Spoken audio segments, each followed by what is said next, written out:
Hi ನಮಸ್ತೆ ಎಲ್ಲರಿಗೂ info media ಜಗತ್ತು ಚಾನಲಿನ ಮತ್ತೊಂದು ವಿಡಿಯೋಗೆ ಸ್ವಾಗತ ಸುಸ್ವಾಗತ. ಸ್ನೇಹಿತರೆ, ಎಲ್ಲರೂ ಹೇಗಿದ್ದೀರಾ? ಎಲ್ಲರೂ ಚೆನ್ನಾಗಿದ್ದೀರಾ ಅಂದ್ಕೊಂಡಿದ್ದೀನಿ. ನಾನು ಕೂಡ ತುಂಬಾ ಚೆನ್ನಾಗಿದ್ದೀನಿ. ಎಲ್ಲರೂ ಚೆನ್ನಾಗಿದ್ದೀರಾ ಅಂದ್ಕೊಂಡು ಭಾವಿಸ್ಕೊಂಡು ಇವತ್ತಿನ ಒಂದು ವಿಡಿಯೋನ ಶುರು ಮಾಡಿಬಿಡೋಣ. ಇವತ್ತಿನ ಒಂದು ವಿಡಿಯೋದಲ್ಲಿ ಈ ತಿಂಗಳು ಅಂದರೆ ಮೇ ತಿಂಗಳು 2026 ಮೇ ತಿಂಗಳಲ್ಲಿ ಸ್ನೇಹಿತರೆ, ಕನ್ಯಾ ರಾಶಿಯವರ ಭವಿಷ್ಯ ಹೇಗಿರಲಿದೆ, ಅದು ನಿಮ್ಮ ವ್ಯಾಪಾರದಲ್ಲಾಗಬಹುದು, ವ್ಯವಹಾರದಲ್ಲಾಗ್ಬೋದು, ಹಣಕಾಸಿನಲ್ಲಾಗ್ಬೋದು, ವೃತ್ತಿ ಜೀವನ, ಉದ್ಯೋಗ ಏನೆಲ್ಲ ಖರೀದಿ ಮಾಡುವಂತಹ ಯೋಗ ಇದೆ ಅನ್ನೋದನ್ನ ಒಟ್ಟಾರೆಯಾಗಿ ತಿಳಿಸ್ಕೊಡ್ತಾ ಹೋಗ್ತೀನಿ. ಇದನ್ನೆಲ್ಲ ಕಂಪ್ಲೀಟಾಗಿ ತಿಳ್ಕೋಬೇಕು, ಸಣ್ಣ ಪುಟ್ಟ ಪರಿಹಾರಗಳನ್ನು ಫಾಲೋಅಪ್ ಮಾಡಬೇಕು ಅಂದರೆ ಎಲ್ಲೂ ಕೂಡ ವಿಡಿಯೋನ ಸ್ಕಿಪ್ ಮಾಡಬಾರ್ದು. ಅಂದರೆ ವಿಡಿಯೋನ ಕಟ್ ಮಾಡಿ ಓಡಿಸ್ಕೊಂಡು ನೋಡ್ತೀರಾ, ಇದು ಫುಲ್ ಇನ್ಫಾರ್ಮೇಷನ್ ಅರ್ಥ ಆಗಲ್ಲ. ಸೊ ಹಾಗಾಗಿ ಎಲ್ಲ ವಿಡಿಯೋದಲ್ಲೂ ತಿಳಿಸ್ತಾ ಇರ್ತೀನಿ. ಮೊದಲಿಂದ ಕೊನೆ ತನಕ ವಿಡಿಯೋನ ವಾಚ್ ಮಾಡಿ. ವಿಡಿಯೋದಲ್ಲಿ ಒಳ್ಳೆಯ ಮಾಹಿತಿ ಸಿಕ್ಕಿದ್ದಲ್ಲಿ ತಪ್ಪದೆ ವಿಡಿಯೋಗೊಂದು ಲೈಕ್ ಕೊಟ್ಟು, ಇನ್ನೂ ನನ್ನ ಚಾನಲ್ನ ಸಬ್ಸ್ಕ್ರೈಬ್ ಮಾಡ್ಕೊಳ್ದೇ ನೋಡ್ತಿದ್ರೆ ದಯವಿಟ್ಟು ಇನ್ಫಾ ಮೀಡಿಯಾಗೆ ಸಬ್ಸ್ಕ್ರೈಬ್ ಆಗಿ ನಿಮ್ಮ ಅಭಿಪ್ರಾಯಗಳನ್ನು ಕಮೆಂಟ್ ಬಾಕ್ಸಲ್ಲಿ ತಿಳಿಸಬಹುದು. ಓಂ ನಮೋ ಕುಬೇರರಾಯ ನಮಃ, ಓಂ ನಮಃ ಶಿವಾಯ, ಓಂ ನಮಃ ಶನೇಶ್ವರಾಯ ನಮಃ ಅಂತ ಕಮೆಂಟ್ ಮಾಡಿ. ಶನಿದೇವರ ಅನುಗ್ರಹದಿಂದ, ಶಿವನ ಕೃಪೆಯಿಂದ, ಕುಬೇರನ ಅನುಗ್ರಹದಿಂದ ನಿಮ್ಮ ಜೀವನದಲ್ಲಿರುವಂತಹ ಕಷ್ಟಗಳು, ಸಮಸ್ಯೆಗಳು, ಅಡಚಣೆಗಳು, ತೊಂದರೆಗಳು, ವಿಳಂಬಗಳು ಏನೇ ಇದ್ದರೂ ಕೂಡ ಸಂಪೂರ್ಣವಾಗಿ ನಿವಾರಣೆಯಾಗಲಿ ಅಂತ ಕೇಳ್ಕೊತಾ ವಿಡಿಯೋದ ಕಡೆ ಗಮನ ಕೊಡ್ತಾ ಹೋಗೋಣ ಸ್ನೇಹಿತರೆ. ಈ ತಿಂಗಳು ಕನ್ಯಾ ರಾಶಿಯವರ ಮಾಸಿಕ ಭವಿಷ್ಯ ಅಂದರೆ ಮುಖ್ಯಾಂಶಗಳನ್ನು ಹೇಳೋದಾದರೆ, ಕೆರಿಯರ್ನಲ್ಲಿ ಅದ್ಭುತ ಪ್ರಗತಿ ಅಂತಲೇ ಹೇಳಬಹುದು.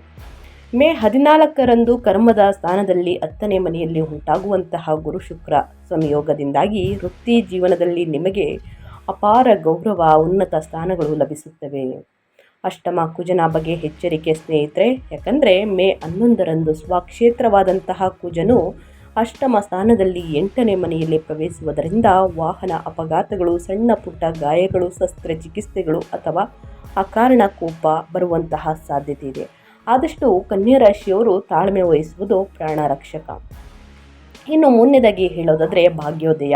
ಮೇ 15ರಿಂದ ಭಾಗ್ಯದ ಸ್ಥಾನದಲ್ಲಿ 9ನೇ ಮನೆಯಲ್ಲಿ ಸೂರ್ಯ ಬುಧರ ಸಂಚಾರದಿಂದಾಗಿ ನಿಮ್ಮ ಅದೃಷ್ಟ ಸ್ನೇಹಿತರೆ ಒಳೆಯುತ್ತದೆ ಸೂರ್ಯನಂತೆ. ತೀರ್ಥಯಾತ್ರೆಗಳು, ದೂರ ಪ್ರಯಾಣಗಳು ಯಶಸ್ವಿಯಾಗುತ್ತವೆ ಅಂತಲೇ ಹೇಳಬಹುದು. ಇದು ಕನ್ಯಾ ರಾಶಿಯವರಿಗೆ ಮುಖ್ಯಾಂಶಗಳು. ಆದರೆ ಇನ್ನು ಒಟ್ಟಾರೆಯಾಗಿ ಈ ತಿಂಗಳಲ್ಲಿ ಫಲಿತಾಂಶ ಹೇಗಿರಲಿದೆ ಅನ್ನೋದಾದರೆ, ಕನ್ಯಾ ರಾಶಿಯವರಿಗೆ ಮೇ 2026 ಒಂದು ಕಡೆ ಕೆರಿಯರ್ನಲ್ಲಿ ಉನ್ನತ ಸ್ಥಿತಿಯನ್ನು, ಮತ್ತೊಂದೆಡೆ ವೈಯಕ್ತಿಕ ನಿಮ್ಮ ಆರೋಗ್ಯ ಜೀವನದಲ್ಲಿ ಕೆಲವು ಸವಾಲುಗಳನ್ನು ಏಕಕಾಲದಲ್ಲಿ ನೀಡುವಂತಹ ತಿಂಗಳಾಗಿದೆ. ಕಳೆದ ತಿಂಗಳು 7ನೇ ಮನೆಯಲ್ಲಿ ನಡೆದಂತಹ ಗ್ರಹ ಯುದ್ಧ ಮುಕ್ತಾಯಗೊಂಡಿದ್ದರಿಂದ ಪಾಲುದಾರಿಕೆಗಳಲ್ಲಿನ ಗಲಾಟೆಗಳು ಕಡಿಮೆಯಾಗುತ್ತವೆ. ಆದರೆ ಮೇ 11ರಂದು ಕುಜನು ಅಷ್ಟಮ ಸ್ಥಾನವಾದಂತಹ 8ನೇ ಮನೆ ಮೇಷಕ್ಕೆ ಸ್ವಕ್ಷೇತ್ರಕ್ಕೆ ಪ್ರವೇಶವನ್ನು ಮಾಡುವುದರಿಂದ ಆರೋಗ್ಯದ ವಿಚಾರದಲ್ಲಿ ಕೆಲವು ಮುನ್ನೆಚ್ಚರಿಕೆಗಳನ್ನು ತೆಗೆದುಕೊಳ್ಳಬಹುದು. ಆದರೆ ಶುಭ ಸುದ್ದಿ ಏನೆಂದರೆ ಸ್ನೇಹಿತರೆ, ಮೇ 14ರಂದು ಶುಕ್ರನು ಕರ್ಮದ ಸ್ಥಾನಕ್ಕೆ 10ನೇ ಮನೆಗೆ ಮತ್ತು ಮೇ 15ರಿಂದ ಸೂರ್ಯ ಬುಧರ ಭಾಗ್ಯದ ಸ್ಥಾನಕ್ಕೆ ಅಂದರೆ 9ನೇ ಮನೆಗೆ ಬದಲಾಗುವುದರಿಂದ ನಿಮ್ಮ ಕೀರ್ತಿ ಪ್ರತಿಷ್ಠೆಗಳು ದಶ ದಿಕ್ಕುಗಳಿಗೂ ಕೂಡ ಹರಡುತ್ತವೆ. ತಿಂಗಳ ದ್ವಿತೀಯಾರ್ಧವು ಅತ್ಯಂತ ಶುಭದಾಯಕವಾಗಿರುತ್ತದೆ ಅಂತಲೇ ಹೇಳಬಹುದು. ಒಟ್ಟಾರೆಯಾಗಿ ಕನ್ಯಾ ರಾಶಿಯವರ ಭವಿಷ್ಯ ಹೇಗಿರಲಿದೆ ಅನ್ನೋದನ್ನ ಕಂಪ್ಲೀಟಾಗಿ ತಿಳಿಸ್ಕೊಟ್ಟಿದ್ದೀನಿ ಸ್ನೇಹಿತರೆ. ಇನ್ನು ಒಂದೊಂದಾಗಿ ತಿಳಿಸೋದಾದರೆ, ವ್ಯಾಪಾರ ವ್ಯವಹಾರದ ಬಗ್ಗೆ, ಹಣಕಾಸಿನ ಬಗ್ಗೆ, ಕುಟುಂಬದ ಬಗ್ಗೆ, ನಿಮ್ಮ ಹೆಲ್ತ್ ಬಗ್ಗೆ ಎಲ್ಲನೂ ತಿಳಿಸೋದಾದರೆ ಏನೆಲ್ಲ ಬದಲಾವಣೆಯನ್ನು ನೋಡಲಿದ್ದೀರಿ ಅಂತ ತಿಳಿಸ್ಕೊಡ್ತಾ ಹೋಗ್ತೀನಿ. ಮೊದಲನೇದಾಗಿ ನಿಮ್ಮ ಕೆರಿಯರ್ ಅಂದರೆ ವೃತ್ತಿ ಜೀವನ ಮತ್ತು ಉದ್ಯೋಗದ ಬಗ್ಗೆ ಹೇಳೋದಾದರೆ, ಕನ್ಯಾ ರಾಶಿಯವರಿಗೆ ಮೇ ತಿಂಗಳು ವೃತ್ತಿಪರವಾಗಿ ಈ ತಿಂಗಳು ಮರೆಯಲಾಗದಂತಿದೆ.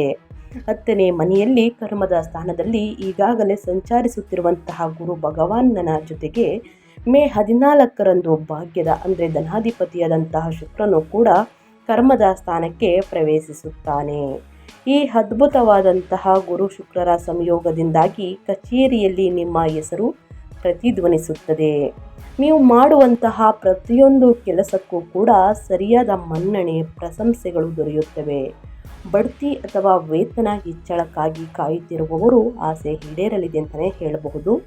ಇದರ ಜೊತೆಗೆ ಮೇ 15ರಿಂದ ಸ್ನೇಹಿತರೆ, ನಿಮ್ಮ ಲಗ್ನಾಧಿಪತಿಯಾದಂತಹ ಬುಧ, ನಿಮ್ಮ ರಾಶಿಯ ಅಧಿಪತಿಯಾಗಿರುವಂತಹ ಬುಧ ಮತ್ತು ವ್ಯಯಾಧಿಪತಿಯಾದಂತಹ ಸೂರ್ಯನು ಭಾಗ್ಯದ ಸ್ಥಾನವಾದಂತಹ 9ನೇ ಮನೆ ಅಂದರೆ ಋಷಭಕ್ಕೆ ಹೋಗುವುದರಿಂದ ಬಹುರಾಷ್ಟ್ರೀಯ ಕಂಪನಿಗಳಲ್ಲಿ ಅಂದರೆ MNCs ಕೆಲಸವನ್ನು ಮಾಡುವವರಿಗೆ ಸ್ನೇಹಿತರೆ, IT ಕ್ಷೇತ್ರದಲ್ಲಿರುವವರಿಗೆ ವಿದೇಶಿ ಆನ್ಸೈಟ್ ಅವಕಾಶಗಳು ಅಥವಾ ದೂರ ಪ್ರದೇಶಗಳ ವರ್ಗಾವಣೆಗಳು ಲಾಭದಾಯಕವಾಗಿರುತ್ತವೆ. ಒಟ್ಟಾರೆಯಾಗಿ ಕನ್ಯಾ ರಾಶಿಯವರು ಅವರ ಕೆರಿಯರ್ನಲ್ಲಿ ಏನೆಲ್ಲ ಬದಲಾವಣೆಯನ್ನು ಈ ತಿಂಗಳಲ್ಲಿ ನೋಡಲಿದ್ದೀರಿ ಅಂತ ತಿಳಿಸ್ಕೊಟ್ಟಿದ್ದೀನಿ ಸ್ನೇಹಿತರೆ. ಏನೇ ಡೌಟ್ಸ್ ಇದ್ದರೂ ಕೂಡ ಏನಾದರೂ ಕೇಳಬೇಕು ಅಂದರೆ ಮುಜುಗರ ಇಲ್ಲದೇ, ಏನೇ ತೊಂದರೆ ಇಲ್ಲದೇ ಸ್ನೇಹಿತರೆ ಕಮೆಂಟ್ ಬಾಕ್ಸಲ್ಲಿ ತಿಳಿಸಿ. ಖಂಡಿತವಾಗಿಯೂ ಪ್ರತಿಯೊಬ್ಬರಿಗೂ ಆನ್ಸರ್ ಮಾಡ್ತೀನಿ. ಇನ್ನು ಮುಂದಿನದಾಗಿ ಹೇಳೋದಾದರೆ ವ್ಯಾಪಾರ ಮತ್ತು ಸ್ವಯಂ ಉದ್ಯೋಗದ ಬಗ್ಗೆ, ಅಂದರೆ ನಿಮ್ಮ ಬಿಸ್ನೆಸ್ ಬಗ್ಗೆ ಹೇಳೋದಾದರೆ ಏನೆಲ್ಲ ಬದಲಾವಣೆಯನ್ನು ನೋಡಲಿದ್ದೀರಿ ಕನ್ಯಾ ರಾಶಿಯವರು ಅಂದರೆ, ಸಪ್ತಮ ಸ್ಥಾನದಲ್ಲಿ ವ್ಯಾಪಾರದ ಸ್ಥಾನದಲ್ಲಿ ಶನಿಯ ಸಂಚಾರದಿಂದಾಗಿ ವ್ಯಾಪಾರದಲ್ಲಿ ಬೆಳವಣಿಗೆ ನಿಧಾನವಾಗಿದ್ದರೂ ಕೂಡ ಸ್ಥಿರವಾಗಿರುತ್ತದೆ. ಆದರೆ 10ನೇ ಮನೆಯಲ್ಲಿರುವಂತಹ ಗುರು ಶುಕ್ರರ ಸಂಯೋಗವು ನಿಮ್ಮ ಬ್ರ್ಯಾಂಡ್ ಮೌಲ್ಯವನ್ನು ಹೆಚ್ಚಿಸುತ್ತದೆ. ಕಲೆ, ಈವೆಂಟ್ ಮ್ಯಾನೇಜ್ಮೆಂಟ್, ಶಿಕ್ಷಣ ಸಂಬಂಧಿತ ವ್ಯಾಪಾರ ಮಾಡುವವರಿಗೆ, ರಿಯಲ್ ಎಸ್ಟೇಟನ್ನು ಮಾಡುವವರಿಗೆ ಗ್ರಾಹಕರ ದಟ್ಟಣೆ ಹೆಚ್ಚಿರುತ್ತದೆ ಅಂತಲೇ ಹೇಳಬಹುದು. ಇನ್ನು ಮೇ 15ರ ನಂತರ 9ನೇ ಮನೆಯಲ್ಲಿ ಉಂಟಾಗುವಂತಹ ಬುಧನಿತ್ಯ ಯೋಗವು ಸ್ನೇಹಿತರೆ ವ್ಯಾಪಾರ ವಿಸ್ತರಣೆಗೆ, ಹೊಸ ಹೂಡಿಕೆಗಳಿಗೆ ಮಾಡುವ ಮಾತುಕತೆಗಳು ಯಶಸ್ವಿಯಾಗುತ್ತವೆ. ಸರ್ಕಾರದ ಕಡೆಯಿಂದ ಬರಬೇಕಾದಂತಹ ಅನುಮತಿಗಳು ಅಥವಾ ಟೆಂಡರ್ಗಳು ನಿಮಗೆ ಸುಲಭವಾಗಿ ಸಿಗುತ್ತವೆ ಅಂತಲೇ ಹೇಳಬಹುದು. ಕನ್ಯಾ ರಾಶಿಯವರು ಬಿಸ್ನೆಸ್ಸಲ್ಲಿ ಏನೆಲ್ಲ ಬದಲಾವಣೆಯನ್ನು ನೋಡಲಿದ್ದೀರಿ, ಯಾವುದರ ಬಗ್ಗೆ ಎಚ್ಚರಿಕೆ ವಹಿಸಬೇಕು ಅನ್ನೋದನ್ನ ಕಂಪ್ಲೀಟಾಗಿ ತಿಳಿಸ್ಕೊಟ್ಟಿದ್ದೀನಿ. ಇನ್ನು ಮುಂದಿನದಾಗಿ ಹೇಳೋದಾದರೆ ನಿಮ್ಮ ಫೈನಾನ್ಸ್ ಬಗ್ಗೆ, ಅಂದರೆ ನಿಮ್ಮ ಆರ್ಥಿಕ ಸ್ಥಿತಿ, ಹಣಕಾಸಿನ ಬಗ್ಗೆ ಹೇಳೋದಾದರೆ ಲಾಭ ಇದೆಯಾ, ನಷ್ಟ ಇದೆಯಾ, ಏನೆಲ್ಲ ಖರೀದಿ ಮಾಡುವಂತಹ ಯೋಗ ಇದೆ ಅನ್ನೋದನ್ನ ನೋಡೋದಾದರೆ, ಕನ್ಯಾ ರಾಶಿಯವರಿಗೆ ಈ ತಿಂಗಳು ಧನಾಧಿಪತಿಯಾದಂತಹ ಶುಕ್ರನು ಬಲವಾದ ಕರ್ಮದ ಸ್ಥಾನದಲ್ಲಿ ಇರುವುದರಿಂದ ನಿಮ್ಮ ವೃತ್ತಿಯ ಮೂಲಕ ಬರುವಂತಹ ಆದಾಯ ಅದ್ಭುತವಾಗಿ ಹೆಚ್ಚಾಗುತ್ತದೆ. ಆದರೆ ಮೇ 11ರಂದು ಕುಜನು ಅಷ್ಟಮ ಸ್ಥಾನಕ್ಕೆ ಹೋಗುವುದರಿಂದ ಸ್ನೇಹಿತರೆ ಅನಿರೀಕ್ಷಿತವಾಗಿ ಖರ್ಚುಗಳು ಬರಬಹುದು. ಮುಖ್ಯವಾಗಿ ವಾಹನಗಳ ದುರಸ್ತಿ ಅಥವಾ ವೈದ್ಯಕೀಯ ಖರ್ಚುಗಳಿಗಾಗಿ ಹಣ ವ್ಯಯಿಸಬೇಕಾಗುತ್ತದೆ, ಅಂದರೆ ಹಣ ಖರ್ಚಾಗಲಿದೆ ಅಂತಲೇ ಹೇಳಬಹುದು. ಆದರೆ ಅದೇ ಅಷ್ಟಮ ಕುಜನಿಂದಾಗಿ ಪೂರ್ವಿಕರ ಆಸ್ತಿಯ ಹಂಚಿಕೆ ಲಾಭದಾಯಕವಾಗುವುದು ಅಥವಾ ಇನ್ಶೂರೆನ್ಸ್ ಮೆಚುರಿಟಿ ಮೂಲಕ ದೊಡ್ಡ ಮೊತ್ತದ ಹಣ ಕೈ ಸೇರುವುದು. ಮೇ 15ರ ನಂತರ ಸೂರ್ಯ ಬುಧರ ಭಾಗ್ಯದ ಸ್ಥಾನದ ಸಂಚಾರವು ನಿಮ್ಮನ್ನು ದೀರ್ಘಕಾಲೀನ ಹೂಡಿಕೆಗಳತ್ತ ಮುನ್ನಡೆಸುತ್ತದೆ ಸ್ನೇಹಿತರೆ. ಒಟ್ಟಾರೆಯಾಗಿ ಹೇಳಬೇಕು ಅಂತಂದರೆ ಫೈನಾನ್ಸ್ ಬಗ್ಗೆ ಹೇಳೋದಾದರೆ ಏನೆಲ್ಲ ಬದಲಾವಣೆಯನ್ನು ಕನ್ಯಾ ರಾಶಿಯವರು ಗ್ರಹಗಳ ಸಂಚಾರದಿಂದ ನೋಡಲಿದ್ದೀರಿ, ಯಾವುದರ ಬಗ್ಗೆ ಬಹಳಷ್ಟು ಎಚ್ಚರಿಕೆ ವಹಿಸಬೇಕು ಅನ್ನೋದನ್ನ ಕಂಪ್ಲೀಟಾಗಿ ನಿಮಗೆ ಅರ್ಥವಾಗೋ ರೀತಿಯಲ್ಲಿ ತಿಳಿಸ್ಕೊಟ್ಟಿದ್ದೀನಿ ಸ್ನೇಹಿತರೆ. ಇನ್ನು ಮುಂದಿನದಾಗಿ ಮೇಯ್ನ್ ಆಗಿ ನಿಮ್ಮ ಹೆಲ್ತ್ ಬಗ್ಗೆ ಹೇಳೋದಾದರೆ, ನಿಮ್ಮ ಆರೋಗ್ಯ ಮತ್ತು ಯೋಗಕ್ಷೇಮದ ಬಗ್ಗೆ ಹೇಳೋದಾದರೆ ಕನ್ಯಾ ರಾಶಿಯವರು ಏನೆಲ್ಲ ಬದಲಾವಣೆಯನ್ನು ನೋಡಲಿದ್ದೀರಿ, ಯಾವುದರ ಬಗ್ಗೆ ಮುನ್ನೆಚ್ಚರಿಕೆಗಳನ್ನು ತೆಗೆದುಕೊಳ್ಬೇಕು ಅನ್ನೋದನ್ನ ನೋಡ್ತಾ ಹೋಗೋಣ ಸ್ನೇಹಿತರೆ. ಈ ತಿಂಗಳು ನೀವು ಅತ್ಯಂತ ಜಾಗರೂಕರಾಗಿರಬೇಕಾದಂತಹ ತಿಂಗಳು ಅಂತಲೇ ಹೇಳ್ಬೋದು. ಯಾಕಂದರೆ ಏಕೈಕ ವಿಭಾಗವೆಂದರೆ ನಿಮ್ಮ ಆರೋಗ್ಯ. ಮೇ 11ರಂದು ತೃತೀಯ ಮತ್ತು ಅಷ್ಟಮಾಧಿಪತಿಯಾದಂತಹ ಕುಜನು 8ನೇ ಮನೆಗೆ ಸ್ವಕ್ಷೇತ್ರಕ್ಕೆ ಪ್ರವೇಶಿಸುತ್ತಾನೆ. ಅಷ್ಟಮ ಕುಜನು ಅತ್ಯಂತ ವೇಗವಾದ ಮತ್ತು ಅಪಾಯಕಾರಿ ಫಲಿತಾಂಶಗಳನ್ನು ನೀಡುತ್ತಾನೆ. ವಾಹನಗಳನ್ನು ಚಲಾಯಿಸುವಾಗ ಸ್ನೇಹಿತರೆ ಅತಿ ವೇಗ, ಅಂದರೆ ಅತಿ ಅವಸರದಿಂದ ಅತಿ ವೇಗದಿಂದ ಹೋಗುವುದು, ಟ್ರಾಫಿಕ್ ನಿಯಮಗಳ ಉಲ್ಲಂಘನೆ ಪ್ರಾಣಾಂತಕವಾಗಬಹುದು ಸ್ನೇಹಿತರೆ. ಸೊ ಇದರ ಬಗ್ಗೆ ಬಹಳಷ್ಟು ಎಚ್ಚರಿಕೆ ವಹಿಸಿ. ಇನ್ನು ಕುಜನ ಉಷ್ಣದ ಪ್ರಭಾವದಿಂದ ರಕ್ತದೊತ್ತಡ, BP, ಅಕಾರಣ ಕೋಪ ಮತ್ತು ಪೈಲ್ಸ್ ಅಥವಾ ಹೊಟ್ಟೆಗೆ ಸಂಬಂಧಿಸಿದ ಶಸ್ತ್ರಚಿಕಿತ್ಸೆಗಳು ನಡೆಯುವಂತಹ ಸೂಚನೆಗಳಿವೆ. 8ನೇ ಮನೆಯಲ್ಲಿರುವಂತಹ ಕುಜನ ದೃಷ್ಟಿ 2ನೇ ಮನೆಯ ಕುಟುಂಬ ವಾಕ್ಸ್ಥಾನ ಮೇಲೆ ಬೀಳುವುದರಿಂದ ಸ್ನೇಹಿತರೆ ನಿಮ್ಮ ಮಾತುಗಳಲ್ಲಿ ತೀವ್ರವಾದಂತಹ ಕೋಪ ಕಂಡು ಬರುತ್ತದೆ. ಇದು ನಿಮ್ಮ ಮಾನಸಿಕ ನೆಮ್ಮದಿಯನ್ನು ಸಹ ದೂರ ಮಾಡುತ್ತದೆ ಅಂತಲೇ ಹೇಳಬಹುದು. ಧ್ಯಾನ ಮತ್ತು ಯೋಗ ಮತ್ತು ಈ ಸಮಯದಲ್ಲಿ ಬಹಳ ಅಂದರೆ ಬಹಳ ಮುಖ್ಯ ಸ್ನೇಹಿತರೆ. ನಿಮ್ಮ ಆರೋಗ್ಯಕ್ಕೆ ಒಂದು ಗಮನವನ್ನು ಕೊಡಿ. ಈ ತಿಂಗಳಿಂದ ಸಾಕಷ್ಟು ಬದಲಾವಣೆಯನ್ನು ನೀವೇ ನೋಡಲಿದ್ದೀರಿ. ಯಾವುದರ ಬಗ್ಗೆ ಬಹಳಷ್ಟು ಎಚ್ಚರಿಕೆ ವಹಿಸಬೇಕು ಅನ್ನೋದನ್ನ ಕಂಪ್ಲೀಟಾಗಿ ತಿಳಿಸ್ಕೊಟ್ಟಿದ್ದೀನಿ. ಇನ್ನು ಮುಂದಿನದಾಗಿ ಹೇಳೋದಾದರೆ ಕನ್ಯಾ ರಾಶಿಯವರಿಗೆ ಕುಟುಂಬ ಮತ್ತು ವೈಯಕ್ತಿಕ ಸಂಬಂಧಗಳು. ಸಪ್ತಮ ಸ್ಥಾನದಲ್ಲಿ ಶನಿ ಇರುವುದರಿಂದ ಜೀವನ ಸಂಗಾತಿಯೊಂದಿಗಿನ ಸಂಬಂಧಗಳು ಸ್ವಲ್ಪ ಸಪ್ಪೆಯಾಗಿ ಅಥವಾ ಜವಾಬ್ದಾರಿಯುತವಾಗಿ ಅನಿಸುತ್ತದೆ. ಆದರೆ ಕರ್ಮದ ಸ್ಥಾನದಲ್ಲಿ ಶುಕ್ರನಿರುವುದರಿಂದ ನಿಮ್ಮ ವೃತ್ತಿ ಜೀವನದಲ್ಲಿ ಯಶಸ್ಸು, ನಿಮ್ಮ ಕುಟುಂಬದಲ್ಲೂ ಸಂತೋಷವನ್ನು ತರುತ್ತದೆ. ಮೇ 15ರ ನಂತರ ಸೂರ್ಯನು 9ನೇ ಮನೆಯಲ್ಲಿ ಪಿತೃಸ್ಥಾನ ಅಂತಲೇ ಹೇಳ್ಬೋದು ಸಂಚರಿಸುವುದರಿಂದ ನಿಮ್ಮ ತಂದೆಯವರೊಂದಿಗಿನ ಸಂಬಂಧಗಳು ಬಲಗೊಳ್ಳುತ್ತವೆ. ಕುಟುಂಬ ಸದಸ್ಯರೊಂದಿಗೆ ತೀರ್ಥಯಾತ್ರೆಗಳಿಗೆ ಅಥವಾ ವಿದೇಶಿ ಪ್ರವಾಸಗಳಿಗೆ ಯೋಜನೆಗಳನ್ನು ರೂಪಿಸುತ್ತೀರಿ. ಕುಜನ ದೃಷ್ಟಿ 2ನೇ ಮನೆಯ ಮೇಲಿರುವುದರಿಂದ ಕುಟುಂಬ ಸದಸ್ಯರೊಂದಿಗೆ ಮಾತನಾಡುವಾಗ ಕೋಪವನ್ನು ನಿಯಂತ್ರಿಸಿಕೊಳ್ಳುವುದು ಅತ್ಯಗತ್ಯ ಸ್ನೇಹಿತರೆ. ಯಾವುದರ ಬಗ್ಗೆ ಕುಟುಂಬದಲ್ಲಿ ಬದಲಾವಣೆಗಳು ಕಂಡುಬರಲಿದೆ, ಯಾವುದರ ಬಗ್ಗೆ ಮುನ್ನೆಚ್ಚರಿಕೆಗಳನ್ನು ತೆಗೆದುಕೊಳ್ಬೇಕು ಅನ್ನೋದನ್ನ ಕಂಪ್ಲೀಟಾಗಿ ಕನ್ಯಾ ರಾಶಿಯವರಿಗೆ ತಿಳಿಸ್ಕೊಟ್ಟಿದ್ದೀನಿ.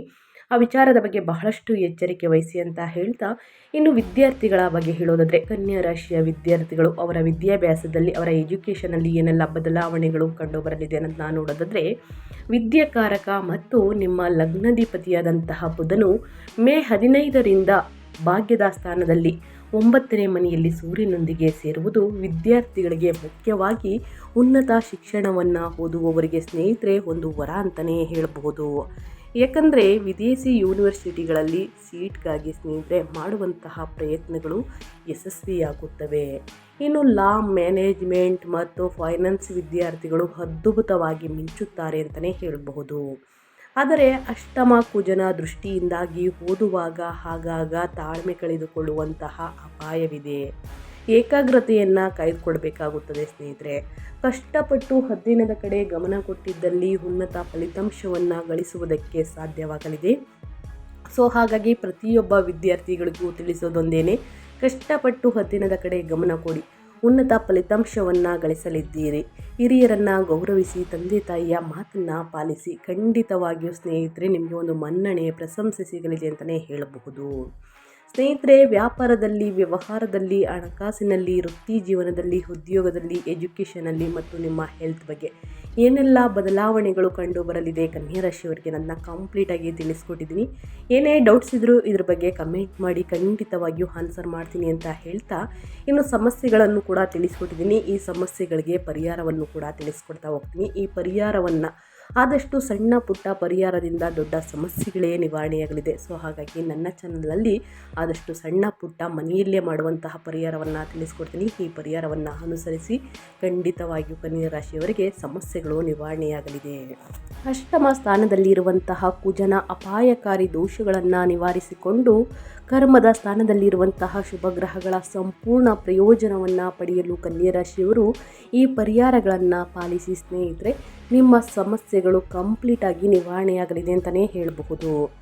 ಸುಬ್ರಹ್ಮಣ್ಯನ ಮತ್ತು ಹನುಮಂತನ ಆರಾಧನೆ ಅಂದರೆ ಅಷ್ಟಮ ಕುಜನಿಂದ ಬರುವಂತಹ ಅಪಾಯಗಳು, ಅಪಘಾತಗಳು, ಸಣ್ಣ ಪುಟ್ಟ ಶಸ್ತ್ರಚಿಕಿತ್ಸೆಗಳು, ಗಾಯಗಳು ಮತ್ತು ಕೋಪವನ್ನು ತಡೆಯಲು ಪ್ರತಿ ಮಂಗಳವಾರ ಸುಬ್ರಹ್ಮಣ್ಯ ಸ್ವಾಮಿಗೆ ಅಥವಾ ಹನುಮಂತನಿಗೆ ಕೆಂಪು ಹೂಗಳಿಂದ ಪೂಜೆಯನ್ನು ಮಾಡಿಸಿ. ಸುಂದರ ಕಾಂಡವನ್ನು ಪಾರಾಯಣವು ಬಹಳ ಒಳ್ಳೆಯದು ಸ್ನೇಹಿತರೆ. ಹಾಗಾಗಿ ತಪ್ಪದೆ ಕನ್ಯಾ ರಾಶಿಯವರು ಈ ಎರಡೂ ಪರಿಹಾರವನ್ನು ಮಾಡಬೇಕಾಗುತ್ತದೆ. ಇನ್ನು ಎರಡನೇದಾಗಿ ಶ್ರೀ ವಿಷ್ಣು ಸಹಸ್ರನಾಮ ಅಂದರೆ ನಿಮ್ಮ ಲಗ್ನಾಧಿಪತಿ, ನಿಮ್ಮ ರಾಶಿಯ ಅಧಿಪತಿಯಾಗಿರುವಂತಹ ಬುಧನ ಬಲವನ್ನು ಹೆಚ್ಚಿಸಲು ಸ್ನೇಹಿತರೆ, ಅದೃಷ್ಟವನ್ನು ಪಡೆಯಲು ಪ್ರತಿ ಬುಧವಾರ ಶ್ರೀ ವಿಷ್ಣು ಸಹಸ್ರನಾಮ ಸ್ತೋತ್ರವನ್ನು ಪಾರಾಯಣ ಮಾಡಿ. ಪಾರಾಯಣವನ್ನು ಮಾಡುವುದರಿಂದ ಸ್ತೋತ್ರವನ್ನು ಯಾರಿಗೆ ಹೇಳುವುದಕ್ಕೆ ಬರುವುದಿಲ್ಲ ಅಂಥವರು ಕೇಳಿಸ್ಕೊಳ್ಳುವುದರಿಂದ ಸಮಸ್ಯೆಗಳು ಕ್ರಮೇಣವಾಗಿ ಕಡಿಮೆಯಾಗಲಿದೆ ಅಂತಲೇ ಹೇಳಬಹುದು. ಈ ಸಣ್ಣ ಪುಟ್ಟ ಪರಿಹಾರದಿಂದಲೇ ದೊಡ್ಡ ಸಮಸ್ಯೆಗಳೇ ನಿವಾರಣೆಯಾಗಲಿದೆ. ಹಾಗಾಗಿ ಈ ಎರಡನೇದು ಪರಿಹಾರವನ್ನು ಖಂಡಿತವಾಗಿಯೂ ಕನ್ಯಾ ರಾಶಿಯವರು ಮಾಡಿ. ಇನ್ನು ಮೂರನೇದಾಗಿ ರಕ್ತದಾನ, ಔಷಧಿಗಳ ದಾನ, ಅನ್ನದಾನ, ಬಟ್ಟೆ ದಾನ ಅಷ್ಟಮ ಕುಜನ ಶಸ್ತ್ರಚಿಕಿತ್ಸೆಗಳಿಗೆ ಕಾರಕನಾಗಿರುವುದರಿಂದ ಮುನ್ನೆಚ್ಚರಿಕೆಗೆ ಪರಿಹಾರವಾಗಿ ಸಾಧ್ಯವಾದರೆ ರಕ್ತದಾನವನ್ನು ಮಾಡಿ ಸ್ನೇಹಿತರೆ. ಅಥವಾ ಬಡ ರೋಗಿಗಳಿಗೆ ಔಷಧಿಗಳನ್ನು ಖರೀದಿಸುವುದಕ್ಕೆ ಹಣ ಸಹಾಯವನ್ನು ಮಾಡಿ. ಹಣ್ಣು ಹಂಪಲುಗಳನ್ನು ವಿತರಿಸಿ. ರೋಡಿನ ಬದಿಯಲ್ಲಿ ಮಲಗಿರ್ತಾರೆ ಸ್ನೇಹಿತರೆ ಅಸಹಾಯಕರು, ಅಂಥವರಿಗೆ ಕಂಬಳಿಯನ್ನು ದಾನ ಮಾಡಿ. ಅನ್ನದಾನ, ಬಟ್ಟೆ ದಾನ ಸ್ನೇಹಿತರೆ ಸಾಕಷ್ಟು ಶ್ರೇಷ್ಠ ಅಂತಲೇ ಹೇಳ್ಬೋದು.